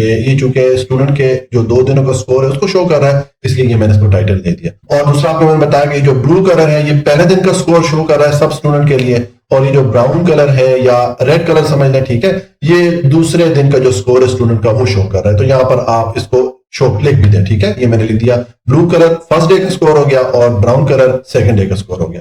आप देख लीजिएगा, ये चीज अगर आपको क्लास टीचर करवाते हैं तो आप कर लीजिएगा, अदरवाइज बस आप सिंपल जो है ये बार लगा दीजिएगा। उसको कलर करने की भी जरूरत आपको नहीं होगी अगर आपको टीचर नहीं करवाते। ठीक है, क्योंकि इतना टाइम पेपर में कम ही होता है कि आप इनको कलर भी करें और ये सब कुछ साथ लिखें। वो आप देख लीजिएगा आपको क्लास टीचर किस तरह करवाते हैं। हमारा जो प्रॉपर तरीका है ग्राफ ड्रॉ करने का वो मैंने आपको बता दिया। तो ये हमारा क्वेश्चन नंबर कौन सा था, क्वेश्चन नंबर हमारा 4 जो है ये कंप्लीट हो जाता है। क्वेश्चन नंबर 5 है, Mrs Imran purchase the following goods and services from a grocery store for her kitchen in the last month. के मिसेज इमरान या इमरान की बेगम ने पिछले महीने अपनी किचन के लिए जो मुख्तलिफ चीजें खरीदी, ये उनका यहाँ पर डेटा दे दिया गया। ठीक है, जो चीजें उन्होंने खरीदी उसमें राइस, फ्लोर, शुगर, ये मुख्तलिफ यहाँ पर उनके नाम लिखे हुए हैं। ठीक है, और जो उन पे खर्चा आया है ये उनकी यहाँ पर वैल्यू लिख दी गई है रुपीस में। ठीक है, कि राइस या चावल जो है 600 रुपए के टोटल खर्चा इस पे आया, फ्लोर या आटा पे 500 रुपए का खर्चा आया, शुगर जो है ये 300 रुपए का इस पे खर्चा आया। इस तरह ये मुख्तलिफ आइटम के यहाँ पर जो खर्चा आया उनकी डिटेल उन्होंने दे दी है। अब हमने क्या करना है, graph the data using a pi graph. अब यहाँ पर इस डेटा के लिए हम पाई ग्राफ को बनाएंगे। ठीक है, अभी तक हम बार ग्राफ ड्रॉ करते आए, अब हम पाई ग्राफ ड्रॉ करना सीखेंगे। ठीक है, तो देखिए हम पाई ग्राफ ड्रॉ करेंगे तो जो पाई ग्राफ होता है वो इस तरह सर्कल की शक्ल में बनता है, दायरे की शक्ल में बनता है। ठीक है, तो उसके लिए हमें जो वैल्यू दी जाती है, जैसे कि यहाँ पर ये मुख्तलिफ चीजें हैं, राइस, फ्लोर, शुगर, सोप वगैरह। ठीक है, इनके हमें पहले एंगल ऑफ सेक्टर मालूम करना पड़ता है। यानी कि ये जो हमारा दायरा है, ये सर्कल है, इसमें ये जो राइस है, फ्लोर है, शुगर है, इनका कितना एरिया बनेगा वो एरिया पहले मालूम करना पड़ता है। ठीक है, वो एरिया जब आ जाता है फिर हम ग्राफ ड्रॉ करते होते हैं। तो पहले ये जितनी यहाँ पर हमें इन्होंने मुख्तलिफ कैटेगरीज दी है, मुख्तलिफ अशिया जो दी हैं, इनके लिए हम एंगल ऑफ सेक्टर मालूम करेंगे। ठीक है, तो एंगल ऑफ सेक्टर आप किस तरह मालूम करेंगे, सबसे पहले ये जो हमारे पास 2 इसमें कॉलम दिए थे, एक ये जो मुख्तलिफ आइटम मिसेज इमरान ने परचेज की थी ये उनके नाम मैंने लिख दिए, और ये उन पे जो खर्चा आया था ये उसके लिए मैंने कॉलम बना दिया। ठीक है, ये सेम क्वेश्चन वाला डेटा हमने लिख दिया। अब राइस या चावल के लिए पहले हम एंगल ऑफ सेक्टर कैलकुलेट करेंगे। तो उसके लिए आप क्या करेंगे, देखें ये जो जितनी भी आपको वैल्यूज दी गई हैं इन सबको पहले आप टोटल करें, इनको जमा करेंगे तो ये 2600 आपके पास टोटल इनका आ जाएगा। ठीक है, 2600 टोटल हो जाएगा। अब राइस के लिए मैं एंगल ऑफ सेक्टर मालूम कर रहा हूं, तो ये मैंने एंगल ऑफ सेक्टर मालूम करने का फॉर्मूला पुट कर दिया। मैंने लिखा है 600, राइस की वैल्यू 600 है तो मैंने लिख दिया 600 डिवाइडेड बाय टोटल वैल्यू हमारे पास 2600 है, तो इसको मैं टोटल वैल्यू से डिवाइड कर रहा हूं और इनटू मैंने 360 डिग्री लिख दिया। 360 डिग्री से इसलिए मल्टीप्लाई करते हैं, ये जो हमारा सर्कल होता है, जो पाई ग्राफ जहां पर हम बनाएंगे, इसकी जो टोटल एंगल की वैल्यू होती है वो 360 डिग्री होती है। ठीक है, तो इसलिए ये जो वैल्यू है इसको हम 360 डिग्री से मल्टीप्लाई करेंगे। अब आप देखें इसको मल्टीप्लाई कर ले, मैं कैलकुलेटर से इसको सॉल्व करता हूं। पहले हम ये ऊपर वाली वैल्यूज को मल्टीप्लाई करेंगे, 600 ज़रब 360, इसको मल्टीप्लाई किया और अब ये जो आपके पास आंसर आया इस पे आप 2600 को डिवाइड कर लें। ठीक है, तो ये मैं डिवाइड करूंगा तो ये मेरे पास क्या वैल्यू आ गई है, 83.07 ये वैल्यू आ रही है। ठीक है, तो इसको देखिए मैंने यहां पर राउंड ऑफ करके लिख दिया कि ये 07 मैंने ड्रॉप कर लिया, मैंने सिर्फ 83 डिग्री लिख दिया। ठीक है, तो ये हमने जो राइज का एंगल ऑफ सेक्टर है ये मालूम कर लिया। अब हम फ्लोर के लिए मालूम करेंगे, तो फ्लोर की वैल्यू क्या है 500। तो अब मैंने देखे ऊपर 500 लिख दिया और इसको अगेन हम जो टोटल वैल्यू 2600 इसी से डिवाइड करेंगे और 360 डिग्री से मल्टीप्लाई कर लेंगे। ठीक है, तो देखिए इसको हम सॉल्व करते हैं। तो ये अब हमारे पास आ जाएगा 500 यानी कि ये वाली वैल्यू, और इसको हम पहले 360 डिग्री से मल्टीप्लाई कर लेते हैं तो ये आ जाएगा 360। और अब आप इस पे डिवाइड कर लें 2600 को, तो उस पर मैं डिवाइड करूंगा तो ये हमारे पास वैल्यू आ गई देखें 69.23। ठीक है, तो देखें इसको मैंने राउंड ऑफ करके 69 लिख दिया। ये 0.23 मैंने वैल्यू जो है इसको ड्रॉप कर लिया। अगर आप आशारिये के बाद आपके पास वैल्यू 0.50 से ऊपर आएगी तो फिर आप यहां पर जो भी वैल्यू आएगी उसमें आप 1 ऐड कर लिया करेंगे। ठीक है, और अगर आशारिये के बाद 0.50 से छोटी वैल्यू आएगी तो आपने बस यही वाला नंबर लिख लेना होगा। ठीक है, जो कि आशारिये से पहले आएगा, बाकी सारे डिजिट आप ड्रॉप कर लेंगे। तो आप ये एंगल ऑफ सेक्टर को इस तरह राउंड ऑफ करके ये जितनी वैल्यूज है सबके लिए लिख लेंगे। ठीक है, बाकी जितनी वैल्यूज है उनको भी आप, ये सबके मैंने फार्मूला लिखे हुए हैं, इसी तरतीब से आप कैलकुलेट करेंगे। तो ये इनके एंगल ऑफ सेक्टर की वैल्यूज मैंने लिख दी है, लेकिन ये सारी वैल्यूज मैंने राउंड ऑफ करने के बाद लिखी है। वो आप जरा जब कैलकुलेटर पे आपके पास आंसर आएगा उससे आपको आइडिया हो जाएगा कि मैंने किस तरह इनको राउंड ऑफ किया हुआ है। तो ये हमने ये जितनी यहाँ पर आइटम थी इनके लिए एंगल ऑफ सेक्टर को यहाँ पर मालूम कर लिया। अब हम इसके लिए पाई ग्राफ को ड्रॉ करते हैं। तो देखिए पाई ग्राफ ड्रॉ करने के मुख्तलिफ तरीके होते हैं, लेकिन मेरे साथ जो सबसे आसान तरीका है, इसमें आप पहले इस तरह एक सर्कल लगा लें, एक दायरा लगा लें। ठीक है, जिस तरह मैंने लगाया, और इस दायरे के बिल्कुल सेंटर से आप बिल्कुल हॉरिजॉन्टल डायरेक्शन में, इस डायरेक्शन में एक लाइन लगा के इसकी बाउंड्री के साथ मिला ली। हमने इसका एक रेडियस बना लिया। ठीक है, अब हम यहाँ पर जो राइस है या चावल है इनके लिए ग्राफ ड्रॉ करेंगे। तो हमने ये राइस के लिए कौन सी वैल्यू देखनी है, जो एंगल ऑफ सेक्टर की वैल्यू हमने निकाली है, इसको देख के हमने ग्राफ यहाँ पर ड्रॉ करना है। ठीक है, हमने ये जितनी वैल्यूज है सबके लिए ये एंगल ऑफ सेक्टर की जो वैल्यूज मालूम की है, ये वाली वैल्यूज हम यूज करेंगे यहाँ पर ये ग्राफ ड्रॉ करने के लिए। ठीक है, तो अब आपने इस तरह ये पहले एक दायरा लगा लेना है, फिर इस दायरे के दरमियान में इस तरह बिल्कुल हॉरिजॉन्टल डायरेक्शन में एक लाइन लगा लेनी है। ये जो लाइन आप लगाएंगे ये आपकी बेस लाइन होगी। देखें, अब आपने एक अपना जो प्रोटेक्टर आपके पास होता है या जो डी होती है, ठीक है, उसको लेके उसकी जो जीरो वाली लाइन है उसको आपने बिल्कुल इस लाइन के ऊपर रखना है। किस तरह रखना है देखें, मैं आपको बताता हूं। देखें, ये आपका प्रोटेक्टर है, मैंने प्रोटेक्टर की जो जीरो वाली लाइन थी, ठीक है, जो 0 डिग्री वाली लाइन है, इसको मैंने ये जो बेस लाइन मैंने लगाई थी उसके बिल्कुल ऊपर रख दिया। ठीक है, और अब आप एंगल आपके पास वैल्यू है 83। तो आपके प्रोटेक्टर पे इस तरह एंगल की वैल्यू लिखी होती है, तो आपने इस तरह देखिए ये 0 है, आगे ये 10 है, 20 इस तरह आएंगे, ये आपका 80 आ जाता है। हमें वैल्यू चाहिए 83, तो 80 से आप 3 पॉइंट आगे जाएंगे। आपके प्रोटेक्टर पे या डी पे ये निशान बने होते हैं। ठीक है, 80 से 3 पॉइंट आगे जाएंगे, तकरीबन यहां पर वो पोजीशन बन जाती है। इस जगह पे आपने सर्कल की बाउंड्री के ऊपर छोटा सा निशान डाल देना है। ठीक है, देखिए मैंने यहाँ पर निशान डाला हुआ है, ये हमारा 83 डिग्री बन जाता है। ठीक है, ये छोटा सा निशान आपको नजर आ रहा होगा जहां पर मैंने ये पॉइंटर रखा हुआ है। अब ये निशान लगाने के बाद इस निशान को आपने इसके सेंटर के साथ स्केल के जरिए मिला लेना है। ठीक है, तो जब आप मिलाएंगे तो ये आपके पास देखें ये ग्राफ बन गया है। किसके लिए? राइस के लिए, जिसमें एंगल ऑफ सेक्टर की वैल्यू 83 थी। ये हमने राइस के लिए ग्राफ बना लिया। अब यहां पर आप ये एंगल की वैल्यू भी लिख दें, और ये एरिया किसके लिए है? राइस के लिए है, तो इसका नाम भी लिख दें। ठीक है, इस कैटेगरी का नाम। तो देखिए मैंने यहाँ पर राइस लिख दिया, यानी कि ये जो एरिया, ये जो ग्राफ हमने बनाया है, ये वाला पार्ट किसके लिए है? राइस के लिए है। और यहाँ पर एंगल ऑफ सेक्टर की वैल्यू क्या थी? 83 थी। ठीक है, तो ये हमारा पहला स्टेप हो गया। अब हम फ्लोर के लिए बनाएंगे, तो अब फ्लोर के लिए सेम स्टेप आपने रिपीट करना है जो कि आपने राइस के लिए किया है, लेकिन फर्क सिर्फ ये हो जाएगा, राइस के लिए हम ग्राफ ड्रॉ करें तो हमने ये वाली जो लाइन लगाई थी इसको हमने बेस लाइन लगाई, इसको हमने बेस लाइन बनाया था। ठीक है, अब हम जब फ्लोर के लिए आप बनाएंगे ग्राफ, तो हम ये वाली जो लाइन हमारी लगी है इसको बेस लाइन बनाएंगे, यानी कि हमारी वो जो डी या प्रोटेक्टर है उसकी जो 0 डिग्री वाली लाइन है उसको हम अब इसके ऊपर रखेंगे। ठीक है, किस तरह रखेंगे देखिए मैं आपको बताता हूं। ठीक है, देखें अब मैंने ये जो प्रोटेक्टर या डी है इसकी जो 0 वाली लाइन है इस लाइन के ऊपर रख दिया। ठीक है, पहले हमारी ये वाली बेस लाइन थी, अब ये वाली बेस लाइन बन। ठीक है, तो बस तरीका वही है। अभी प्रोटेक्टर के ऊपर मैंने आपको बताया कि सर ये एंगल की वैल्यू लिखी होती है, तो यहाँ पर आपको क्या वैल्यू चाहिए? 69 चाहिए। तो आप यहाँ पर चलेंगे, देखिए ये आपका 70 है, 70 से एक पॉइंट पीछे आएंगे तो यहाँ पर पोजीशन बन जाती है 69 की। तो आपने यहां पर जो सर्कल की बाउंड्री है उस पर छोटा सा निशान ड्रॉ कर लेना है। ठीक है, मैंने यहाँ पर छोटा सा निशान लगा लिया। अब आप इस निशान को इस सेंटर के साथ मिला लेंगे, सेम जिस तरह कि हमने यहाँ पर इसके लिए किया था। ठीक है, तो ये मैंने इसको आपस में मिला के और मैंने यहाँ पर लिख दिया, ये चूंकि फ्लोर के लिए था तो मैंने फ्लोर लिख दिया, और यहाँ पर एंगल ऑफ सेक्टर की वैल्यू क्या थी? 69 थी, तो ये मैंने लिख। ठीक है, तो इस तरह ये हमने जो फ्लोर है इसके लिए भी ग्राफ को ड्रॉ कर लिया। इसी तरह आपने ये बाकी जितनी आपके पास वैल्यूज है सबके लिए आप करते जाएंगे। सिर्फ बस आपने ये करना है कि यहां पर आपके पास जो लाइन आती जाएगी आपने हर नई वैल्यू के लिए, मिसाल के तौर पर आप शुगर के लिए मैं लगाना चाह रहा हूं, यहां पर ग्राफ को ड्रॉ करना चाह रहा हूं, तो अब मैं डी को यहां पर रखूंगा। डी की जो जीरो वाली लाइन है उसको मैं यहां पर रख के ड्रॉ करता जाऊंगा। ठीक है, तो आपको मैंने ये पहले जो 2 स्टेप है काफी तफसील से बता दिए, तो आप यही स्टेप रिपीट करते जाएंगे तो आपके पास फाइनल ग्राफ बन जाएगा। ठीक है, तो देखिए मैंने इसका ग्राफ बनाया हुआ है, ये देखिए मैंने इसका फाइनल ग्राफ बनाया हुआ, मैंने कंप्यूटर से ही बना लिया था। ठीक है, लेकिन स्टेप इसके वही है। ठीक है, ये देखें शुगर के लिए मैंने ये ग्राफ बना लिया। अब जब शुगर के लिए बना रहा था तो मैंने डी की जो जीरो वाली लाइन है इधर रख दी थी। उसके बाद सोप के लिए जब मैं बना रहा था तो जो डी की 0 डिग्री वाली लाइन थी वो मैंने इधर रख दी थी, सेम जिस तरह आपको मैंने यहाँ पर स्टेप बाय स्टेप बताया हुआ है। ठीक है, और ये मैंने यहाँ पर इनकी एंगल की वैल्यूज लिखी है, तो ये जो बाकी आपके पास कैटेगरीज है सोप, शुगर, ऑयल वगैरह, इनकी भी जो एंगल ऑफ सेक्टर की वैल्यूज है ये आप यहाँ पर लिख लेंगे। ठीक है, वो मैंने यहाँ पर नहीं लिखी।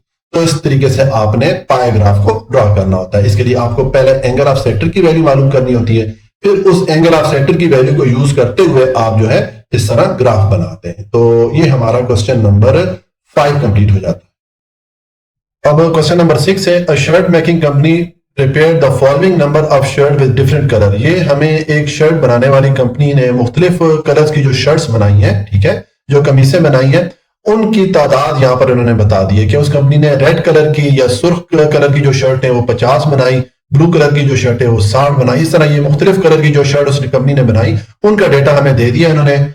हमने क्या करना है, draw a pie chart for the following data. तो हमने इस डेटा के लिए पाई ग्राफ को ड्रॉ करना है, सेम जिस तरह कि हमने क्वेश्चन नंबर 5 में ड्रॉ किया था। ठीक है, तो देखिए आपको मैंने बताया था क्वेश्चन नंबर 5 में कि जो पाई ग्राफ होता है या पाई चार्ट होता है उसको इस तरह दायरे की शक्ल में या सर्कल की शक्ल में इसको ड्रॉ किया जाता है। ठीक है, तो इसके लिए हमें सबसे पहले एंगल ऑफ सेक्टर की वैल्यू मालूम करनी होती है। ये जितनी भी यहाँ पर कैटेगरीज इन्होंने दी है ऊपर टेबल में, इन सब के लिए हमें एंगल ऑफ सेक्टर की वैल्यू मालूम करना पड़ेगी। एंगल ऑफ सेक्टर से हमें ये पता चल जाता है कि जो मुख्तलिफ कैटेगरीज आ रही हैं ये इस दायरे में या इस सर्कल में इनका कितना कितना एरिया आएगा। ठीक है, इसके लिए हम पहले स्टेप में एंगल ऑफ सेक्टर मालूम करते हैं। तो हम देखें मिसाल के तौर पर ये पहली हमारे पास कैटेगरी है रेड कलर की जो शर्ट है। ठीक है, इनके लिए हम एंगल ऑफ सेक्टर की वैल्यू मालूम करेंगे। तो आपको मैंने ये फार्मूला बताया था एंगल ऑफ सेक्टर का कि आपको जो यहां पर नंबर ऑफ शर्ट टोटल दी जाए इनको आप पहले टोटल करें। देखें ये पूरे कॉलम को आप टोटल करेंगे तो आपको टोटल 335 मिलेगा। ठीक है, जब ये सारी वैल्यूज आपस में आप जमा करेंगे तो आप पहले टोटल कर लें। उसके बाद देखें अब रेड कलर के लिए मैंने एंगल ऑफ सेक्टर की वैल्यू मालूम करनी है। तो रेड कलर की वैल्यू क्या है, हमारे पास 50 है, तो मैंने 50 लिखा। इसको डिवाइड करेंगे हम टोटल वैल्यू से जो कि 335 है, और इनको मल्टीप्लाई करेंगे 360 डिग्री से। 360 डिग्री से इसलिए मल्टीप्लाई करते हैं कि ये जो हमारा सर्कल होता है, ये जो दायरा होता है, इसकी टोटल एंगल की वैल्यू 360 डिग्री होती है। ठीक है, तो इसलिए हमें इसको 360 डिग्री से मल्टीप्लाई करना होता है। तो देखिए मैं इसको मल्टीप्लाई करके आपको बताता हूं। ये हमारे पास आ जाएगा, पहले ये 50 और 360 ऊपर वाली जो दो वैल्यूज है इनको मल्टीप्लाई करें तो ये हमारे पास आ गई ये वैल्यू। ठीक है, 18,000। अब इस पे आप डिवाइड कर लें 335 को, तो इसमें डिवाइड करूंगा तो हमारे पास वैल्यू आ गई है 53.73। ठीक है, तो देखिए यहां पर मैंने इस वैल्यू को राउंड ऑफ करके लिख दिया। अशारिया के बाद जो वैल्यू आ रही है वो 0.50 से बड़ी है, तो मैंने 53 में 18 कर दिया, इसको मैंने 54 कर दिया, मैंने राउंड ऑफ कर दिया। ठीक है, तो ये हमारे पास जो रेड कलर है इसका एंगल ऑफ सेक्टर आ गया। ठीक है, अब ये ब्लू कलर के लिए एंगल ऑफ सेक्टर मालूम करेंगे तो सेम फॉर्मूला यूज करेंगे। अब ब्लू कलर की वैल्यू हमारे पास है 60, तो अब 60 को टोटल वैल्यू 335 में डिवाइड करके 360 डिग्री से मल्टीप्लाई करते हैं। ठीक है, तो देखें इसको अब सॉल्व करते हैं। तो पहले ये 60 और 360 ऊपर वाली दोनों वैल्यूज को मल्टीप्लाई करें तो ये आ जाएगा आपके पास 21,600। अब आप इस वैल्यू पे 335 को डिवाइड करते हैं, तो देखिए मैं डिवाइड करूंगा तो ये मेरे पास वैल्यू आ गई है 64.47। ठीक है, तो देखिए अब यहां पर आशारिये के बाद जो वैल्यू आ रही है वो 0.50 से छोटी है, तो मैंने 64 एज इट इज लिख दिया, मैंने इसमें कुछ भी ऐड नहीं किया। ठीक है, इसको मैंने राउंड ऑफ कर लिया, इसका आशारिया वाला पार्ट मैंने खत्म कर लिया।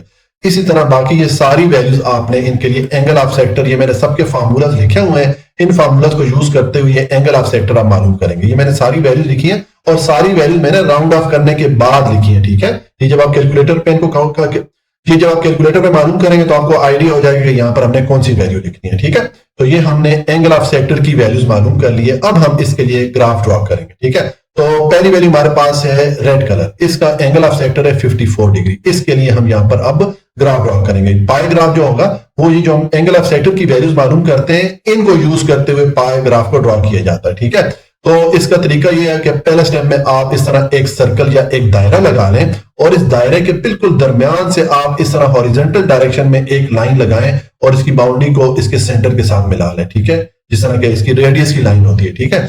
ये हमारी बेस लाइन होगी। ये आपने पहला स्टेप कर लेना है। अब आपके पास रेड कलर है, इसके एंगल की वैल्यू है 54 डिग्री, ठीक है।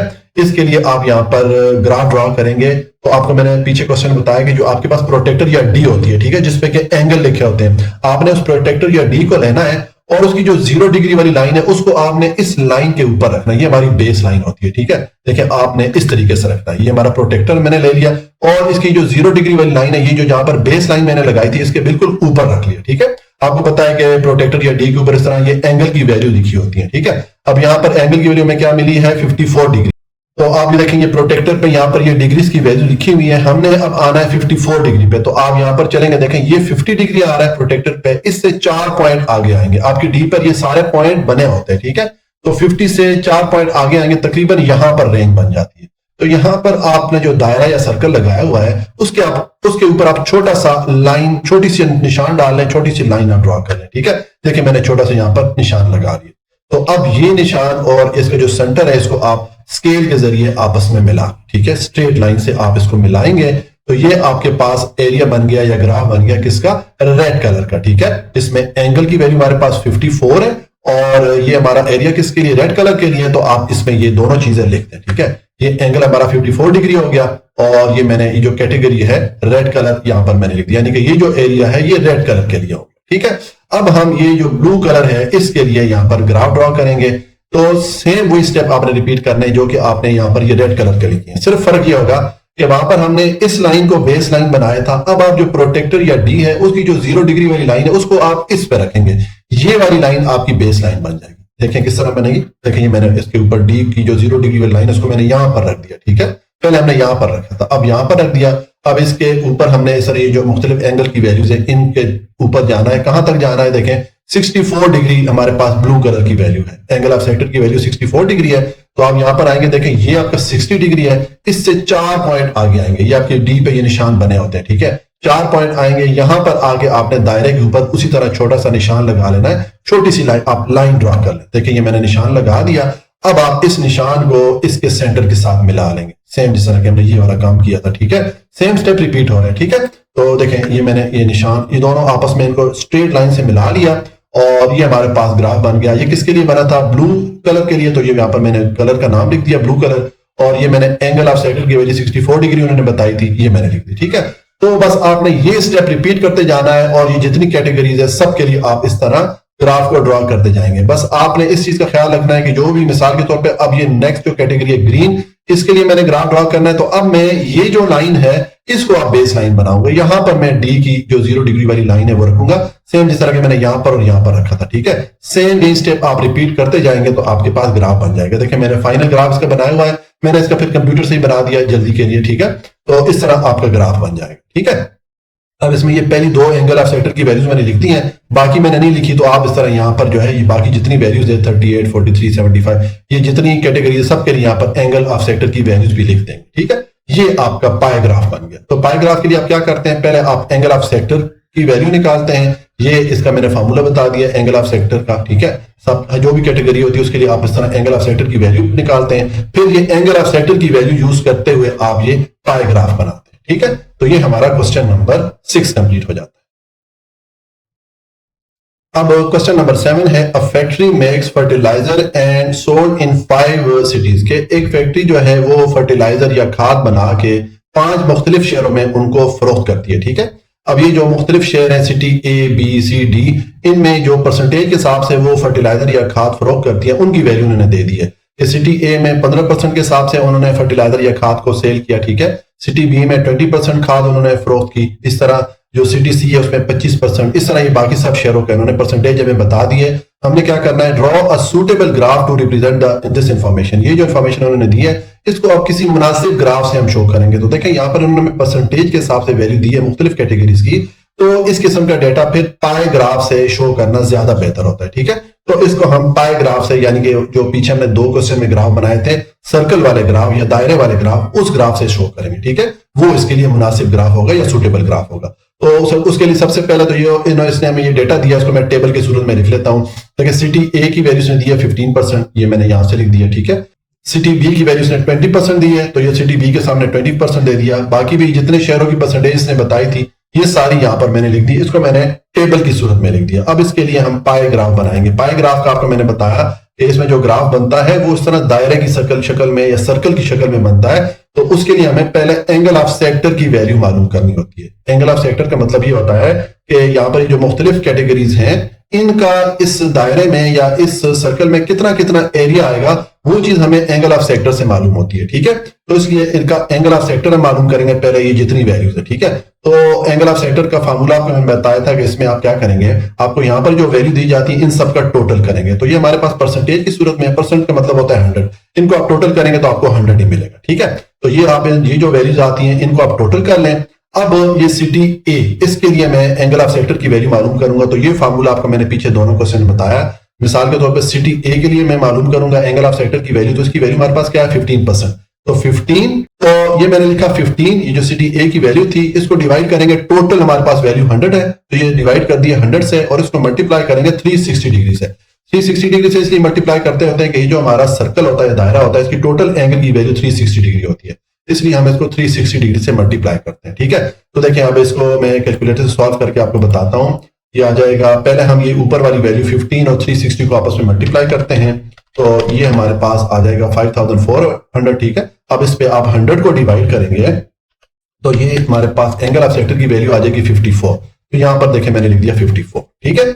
उसके बाद अब ये सिटी बी के लिए एंगल ऑफ सेक्टर मालूम करेंगे। तो अब सिटी बी की वैल्यू क्या है 20% है, तो ये मैंने 20 और इसको टोटल जो मैंने वैल्यू मालूम की है उससे डिवाइड करेंगे, ये 100 और इसको अगेन मल्टीप्लाई कर लेंगे 360 डिग्री से। सेम फार्मूला है, सिर्फ यहाँ पर जो वैल्यूज है वो हम यहाँ पर चेंज कर रहे हैं, बाकी टोटल नीचे वाला टोटल भी सेम है और ये 360 डिग्री भी सेम होता है, ठीक है। तो अब देखें ये इसको अगर हम सॉल्व करें तो पहले ऊपर वाली वैल्यू 20 और 360 डिग्री को मल्टीप्लाई करें, इनको मल्टीप्लाई करेंगे तो ये वैल्यू आ गई, इसको आप डिवाइड कर दें 100 से, ठीक है। तो 100 से डिवाइड करेंगे तो 72 आ गई, ठीक है। मैंने यहाँ पर 72 डिग्री। तो आपने ये सारी बाकी जितनी एंगल ऑफ सेक्टर की वैल्यूज हैं इनको फाइंड कर लेना है। मैंने सबका फार्मूला यहाँ पर लिख दिया, ठीक है। ये आपके पास वैल्यूज आ जाएंगी एंगल ऑफ सेक्टर की। अब ये जो एंगल ऑफ सेक्टर की वैल्यूज आती हैं ये हम यूज करते होते हैं यहाँ पर पाई ग्राफ ड्रॉ करने के लिए, ठीक है। तो पहले अब ये सिटी ए है, इसके लिए हम ग्राफ ड्रॉ करते हैं। इसके एंगल ऑफ सेक्टर की वैल्यू 54 डिग्री। तो देखें आपको मैंने बताया कि पाई ग्राफ के लिए सबसे पहले आप इस तरह एक सर्कल या एक दायरा लगा लें, जिस तरह मैंने ये एक सर्कल लगाया हुआ, ठीक है। उसके बाद इस सर्कल के बिल्कुल सेंटर से आप एक हॉरिजॉन्टल डायरेक्शन में एक लाइन लगाएं और इसकी बाउंड्री के साथ मिला लें, ये इसका रेडियस होता है, ठीक है। ये हमारी बेस लाइन होगी। तो अब आप अपना जो प्रोटेक्टर है या डी है आपके पास, उसको लें और उसकी जो 0 डिग्री वाली लाइन है उसको आप इस लाइन के ऊपर बिल्कुल इसके ऊपर रख दें। किस तरह देखें मैं आपको बताता हूं। ये मैंने प्रोटेक्टर लिया और इसकी जो 0 डिग्री वाली लाइन है इसको मैंने यहाँ पर जो बेस लाइन लगाई थी उसके बिल्कुल ऊपर रख दिया, ठीक है। प्रोटेक्टर या डी के ऊपर आपको पता है कि सारा एंगल की मुख्तलिफ वैल्यूज लिखी होती है, ठीक है। अब यहाँ पर हमें सिटी ए की एंगल ऑफ सेक्टर की वैल्यू है 54। तो आप यहाँ पर इस प्रोटेक्टर या डी पे ऊपर आएंगे, देखें ये आपके पास 50 डिग्री आ रहा है, इससे 4 पॉइंट आगे आ जाना है। आपके जो प्रोटेक्टर या डी है उस पे ये मुख्तलिफ निशान बने होते हैं, तो 50 से आप 4 पॉइंट आगे आएंगे, तकरीबन ये एरिया बन जाता है। तो इस जगह पे आपने दायरे का जो बाउंड्री है उसके ऊपर छोटा सा निशान लगा लें, छोटी सी आप लाइन लगा लेंगे। देखें जिस तरह मैंने ये लगाई है, ठीक है। ये मैंने इसको मार्क कर लिया। अब आप इस निशान को इस और इस सेंटर को सीधी लाइन से मिला लें, स्केल रख के इसको आप मिलाएंगे तो देखें ये आपके पास इसका जो है एरिया बन गया, ठीक है। और ये किसके लिए बना है, सिटी ए के लिए बना है। तो यहां पर मैंने सिटी ए लिख दिया और एंगल ऑफ सेक्टर की वैल्यू क्या थी 54 डिग्री है, यहां पर मैंने 54 लिख दिया, ठीक है।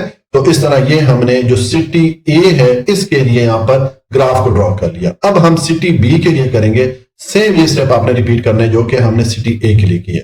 सिर्फ फर्क ये है कि वहां पर हमने ये वाली जो लाइन थी इसको बेस लाइन बनाया था, अब आप इस लाइन को बेस लाइन बनाएंगे, यानी कि डी या प्रोटेक्टर की वो जो 0 डिग्री वाली लाइन है उसको अब आप इसके ऊपर रखेंगे, इस तरह रखेंगे। देखें सर आपने इसको रखना है, ठीक है। देखिए मैंने प्रोटेक्टर की जो ये 0 डिग्री वाली लाइन है अब इस लाइन के ऊपर रख दिया, ये लाइन अब हमारी बेस लाइन बन गई है, ठीक है। अब आप एंगल ऑफ सेक्टर की वैल्यू देखें यहाँ पर 72, तो आपने यहाँ पर इस डी पे आना है, ये आपके पास 70 डिग्री बनता है, इससे 2 पॉइंट आगे आएंगे तो ये 72 हो जाता है, ठीक है। ये आपकी डी पे निशान बने होते हैं। तो आपने यहां पर अब जो दायरा या सर्कल है इसकी बाउंड्री पे छोटा सा निशान लगा लेना है। देखिए ये मैंने निशान लगा दिया। अब इस निशान को आप इसके सेंटर के साथ मिला लेंगे सीधी लाइन से, तो ये आपके पास जो सिटी बी है इसके लिए भी ग्राफ ड्रॉ हो जाएगा। ठीक है, तो देखिए ये मैंने सिटी बी के लिए भी ग्राफ ड्रॉ कर लिया। यहाँ पर एंगल ऑफ सेक्टर की वैल्यू क्या थी, 72 थी, ये मैंने लिख दी। ठीक है, ये हमारा सिटी ए का एरिया हो गया, ये सिटी बी का एरिया हो गया। इसी तरह आपने सेम स्टेप रिपीट करते जाना है और ये बाकी सिटीज के लिए भी आप ग्राफ ड्रॉ करेंगे। बस फर्क ये होगा कि जब भी आप नेक्स्ट वैल्यू के लिए ग्राफ ड्रॉ करेंगे तो उसमें जो पिछली वाली लाइन होती है इसको अब आपने बेस लाइन बनाना होता है। मिसाल के तौर पे आप सिटी सी के लिए ग्राफ ड्रॉ करेंगे तो अब आपने प्रोटेक्टर या डी की जो जीरो वाली लाइन है वो आप इसके ऊपर रखनी है। ठीक है, इस तरह जब इसके लिए ग्राफ ड्रॉ कर लेंगे तो अगला आपके पास सिटी डी होगा, तो उसके लिए यहां पर अगर कोई लाइन बनेगी तो उसको आपने बेस लाइन बनाना है। बस ये फर्क होता है, बाकी सेम स्टेप आपने रिपीट करने होते हैं। ठीक है, तो देखिए इसके लिए मैंने ग्राफ को ड्रॉ किया हुआ है, क्योंकि बाकी अगर सारे स्टेप रिपीट करूंगा हमारी वीडियो बहुत लंबी बन जाएगी। मैंने तो कंप्यूटर से ही फिर इसको ड्रॉ कर लिया ताकि हमारा टाइम बच जाए। तो ये हमारा जो है ना फाइनल ग्राफ आपका इस तरह बनेगा। ये मैंने जो दो वैल्यू लिखी थी इनके लिए देखिए मैंने ये एंगल ऑफ सेक्टर की वैल्यू लिखी है, बाकी के लिए आप इस तरह लिख लीजिएगा। ठीक है, तो इस तरह आपका फाइनल जो ग्राफ बनेगा वो इस तरह बनेगा। ठीक है, तो पाई ग्राफ के लिए आपको क्या करना होता है, पहले आपको एंगल ऑफ सेक्टर की वैल्यू निकालनी होती है, फिर वो वैल्यू यूज करके आप पाई ग्राफ को ड्रॉ करते हैं। ये हमारा क्वेश्चन नंबर 7 कंप्लीट हो जाता है। क्वेश्चन नंबर 8 है the distribution of message in pound of 100 student is given. ये हमें 100 स्टूडेंट का जो मैस या वजन होता है वो हमें, ठीक है, तो इसमें क्या है, draw a suitable graph to represent the data. हमने ये जो डेटा है इसको अब किसी मुनासिब ग्राफ से ड्रॉ करना है। तो देखें इस किस्म का डेटा जिसमें कि ये मिड पॉइंट आ रहे हो, तो इस किस्म के डेटा को हम लाइन ग्राफ से शो करते हैं। इसके लिए लाइन ग्राफ को ड्रॉ करना ज्यादा बेहतर होता है। ठीक है, अभी तक हमने बार ग्राफ और पाई ग्राफ ड्रॉ करना सीखा है, अब इस क्वेश्चन में हम लाइन ग्राफ को ड्रॉ करना सीखते हैं। ठीक है, बहुत ही आसान है। पहले ये जो डेटा हमें टेबल दिया गया, ये टेबल मैंने यहाँ पर दोबारा बना लिया। ठीक है, ये मिड पॉइंट की वैल्यूज होगी, मैसेज की या वजन की, ठीक है, जो मुख्तलिफ स्टूडेंट हैं उनकी, और ये फ्रीक्वेंसी आ गई, यानी कि 35 ऐसे स्टूडेंट हैं जिनकी जो मैस या वजन का मिड पॉइंट है वो 114.5 पाउंड है। ठीक है, इस तरह 20 स्टूडेंट है जिनका जो मैस या वजन का मिड पॉइंट है वो 124.5 है। इस तरह ये बाकी स्टूडेंट्स का हमें यहाँ पर डेटा दिया गया है, इसके लिए हम लाइन ग्राफ ड्रॉ करते हैं। तो इसमें स्टेप्स वही होते हैं, शुरू में आपने इस तरह एक एक्स एक्सिस की लाइन लगानी होती है, इसको आप बराबर बराबर हिस्सों में या बराबर बराबर यूनिट में तकसीम कर लें। हमने एक्स एक्सिस के साथ ये मिड पॉइंट को शो करना है। ठीक है, तो मैंने देखे मिड पॉइंट ऑफ मैसेज लिख दिया और यहाँ पर मैंने बराबर बराबर यूनिट में इसको तकसीम किया हुआ है। देखें हमारा ये 10-10 यूनिट का फर्क है, ये मिड पॉइंट में ये 114.5 है, 124.5 है, 10-10 यूनिट का फर्क है। तो यहाँ पर भी मैंने 10-10 यूनिट के फर्क से ये वैल्यू सारी लिख दी। ठीक है, मैंने शुरू कर लिया है 104.5, यानी कि इस वैल्यू से एक वैल्यू पे पीछे से मैंने शुरू कर दिया और कहां तक मैंने लिखा है 174.5, यानी कि आखिरी वाली वैल्यू है, इससे एक वैल्यू आगे मैंने लिख दी ताकि हमारी ये सारी वैल्यू जो है एक्स एक्सिस पे शो हो सके। ठीक है, और इसी तरह आप एक वर्टिकल डायरेक्शन में लाइन लगाते होते हैं, ये वाई एक्सिस की लाइन होती है। ठीक है, इसको भी आपने बराबर बराबर हिस्सों में तकसीम करना होता है। अब यहाँ पर वाई एक्सिस के साथ हम फ्रीक्वेंसी को शो करेंगे, तो मैंने वाई एक्सिस को 5-5 नंबर के यूनिट से या 5-5 नंबर के बराबर बराबर हिस्सों में इसको तकसीम किया हुआ है। यहाँ पर हमारे पास सबसे बड़ी वैल्यू क्या है, 35 है। तो देखिए इसमें मैंने 40 तक नंबरिंग कर ली ताकि ये सारी जो वैल्यूज हैं हम इस वाई एक्सिस पे शो कर सकें। ठीक है, ये आपने एक्स एक्सिस और वाई एक्सिस की लाइन लगा लेनी है। उसके बाद अब ये जो वैल्यूज है इनको यूज करते हुए हमें इसके लिए लाइन ग्राफ ड्रा करते हैं। ठीक है, तो देखिए पहली वैल्यू है मिड पॉइंट की वैल्यू है 114.5 और फ्रीक्वेंसी की वैल्यू 35। तो आप ये मिड पॉइंट पे आए, ये आपका 114.5 हो गया। ठीक है, एक्स एक्सिस पे इसकी सीध में आप ऊपर जाएं, इसके सीध में आप स्केल रख लें, ऊपर आए, कहां तक आएंगे 35 तक। ये 35 है वाई एक्सिस पे, 35 पे, तो ये देखिए बिल्कुल इसकी सीध में ये आपका फ्रीक्वेंसी की वैल्यू हो गई 35 और मिड पॉइंट की वैल्यू हो गई 114.5। ठीक है, तो यहां पर आप एक छोटा सा पॉइंट ड्रॉ कर लें जिस तरह मैंने ड्रॉ किया हुआ है। ठीक है, उसके बाद दूसरी वैल्यू है 124.5 और फ्रीक्वेंसी की वैल्यू है 20। तो आप आगे आएंगे, आपका 124.5 हो गया, इसकी सीध में ऊपर जाएंगे, कहां तक आएंगे, फ्रीक्वेंसी की वैल्यू 20 इसकी सीध में आ जाएंगे। ठीक है, तो ये आपका फ्रीक्वेंसी की वैल्यू 20 हो गई और ये आपका मिड पॉइंट की वैल्यू हो गई है 124.5। बिल्कुल इसकी सीध में आपने लाइन लगा लेनी है। ठीक है, उसी तरह 134 नेक्स्ट वैल्यू है 134.5 और फ्रीक्वेंसी की वैल्यू 10 है। तो अब ये 134.5 की सीध में ऊपर आएंगे और फ्रीक्वेंसी की वैल्यू 10 है, इसकी सीध में आके यहाँ पर आप ये निशान ड्रॉ कर लेंगे। ठीक है, ये छोटा सा आप डॉट डाल देंगे, बाकी ये सारी वैल्यूज आप इस तरह ये डॉट लगा लेंगे। जब ये सारी डॉट्स आपकी लग जाएंगी तो अब इनको हमने लाइन के थ्रू मिलाना है, इसलिए इसको लाइन ग्राफ कहते हैं। आपने इस वाले पॉइंट को इससे मिला लेना है, इसको फिर इससे मिला लेना है, सब कुछ तरतीब के हिसाब से इस तरह मिला लेंगे। ठीक है, तो देखिए जब आप मिलाएंगे तो आपके पास जो फाइनल लाइन ग्राफ बनेगा वो इस तरह बनेगा। ठीक है, ये ग्राफ क्योंकि लाइन की सूरत में आ रहा है इसलिए इसको लाइन ग्राफ कहते हैं। ठीक है, और इस ग्राफ के लिए मैंने ऊपर टाइटल दे दिया है line graph showing the messes of the student, के स्टूडेंट का जो वजन है उसको ये ग्राफ शो कर रहा है। ठीक है, तो इस तरह आप इस तरीके से जो है लाइन ग्राफ बना लेंगे। ये हमारा क्वेश्चन नंबर 8 कंप्लीट हो गया, उसके साथ एक्सरसाइज 5.1 भी कंप्लीट हो जाती है। जी बेटा, अगर आपको कोई भी पॉइंट समझ में नहीं आया हो तो आप कमेंट में लाजमी पूछिएगा। अगर वीडियो अच्छी लगी हो तो वीडियो को लाइक, सब्सक्राइब और शेयर जरूर कर लीजिएगा, क्योंकि ये वीडियोस बनाने के लिए बहुत ज्यादा मेहनत लगती है। हमेशा खुश रहें, मुस्कुराते रहें। अल्लाह की अमान में।